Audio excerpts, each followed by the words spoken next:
कैसे एक भिखारी बना बिजनेसमैन। दोस्तों, स्वागत है आप सभी का। आज मैं आपको एक नई कहानी सुनाने वाला हूं और यह कहानी है एक भिखारी की है। सिर्फ एक विचार ने, एक अच्छे विचार ने उसकी जिंदगी में परिवर्तन ला दिया। वह विचार क्या था, वह आपको कहानी के बाद में पता चलेगा। तो चलिए, आपका ज्यादा समय जाया न करते हुए कहानी को शुरू करते हैं। एक भिखारी था, वह भीख मांगा करता था रेलवे स्टेशन पर। वह रोज आता था और एक ट्रेन में बैठकर वह दूसरे रेलवे स्टेशन पर जाता था। एक दिन उसको एक बिजनेसमैन मिला। उसके दिमाग में ख्याल आया कि हो सकता है ये मुझे ज्यादा पैसे देगा, तो क्यों न मैं इससे भीख मांगू। जब वह बिजनेसमैन के पास गया भीख मांगने के लिए, तो उसने उसको भगा दिया और जाते हुए कहा कि कितने बेवकूफ आदमी हो तुम। मुझे ये बताओ कि तुम्हारे पास मेरे को देने के लिए क्या है।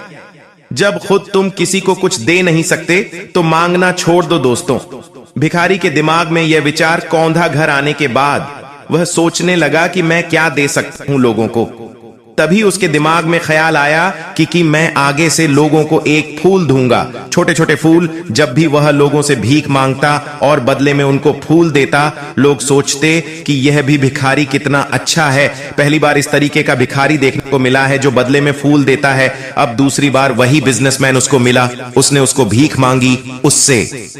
तो इस बार उस बिजनेसमैन ने उसको पैसे दिए और बदले में वह फूल ग्रहण किया। और बिजनेसमैन ने यह कहा कि हाँ, अब मैं तुमसे यह कह सकता हूं कि तुम एक सच्चे बिजनेसमैन हो, क्योंकि जब तक तुम दूसरे को दे नहीं सकते तब तक दूसरों से मांगना छोड़ दो। दोस्तों, वह भिखारी रेलवे स्टेशन पर बाहर आया और वह जोर से चिल्लाया हो कि मैं भी बिजनेसमैन बन के दिखाऊंगा, और सभी लोग उस पर हंसने लगे। 6 महीने तक भिखारी वहां पर नहीं दिखा, और अगली बार जब वह वापस ट्रेन में आया तो उस व्यक्ति से उसकी वापस मुलाकात हुई, और इस बार दोनों व्यक्ति सूट बूट में थे। और तीसरी बार जब वह भिखारी उससे मिला तो उसने बिजनेसमैन को कहा कि हम तीसरी बार मिल रहे हैं। बिजनेसमैन ने कहा कि नहीं, पहली बार जब मैं भीख मांगता था, दूसरी बार जब मैं आपसे मिला तो मैंने आपको फूल दिया था, बदले में आपसे पैसे लिए थे, और आज मैं आपके बराबर बात कर रहा हूं और मेरा फूलों का बहुत बड़ा बिजनेस है। दोस्तों, वह बिजनेसमैन शुभकामनाएं देता है।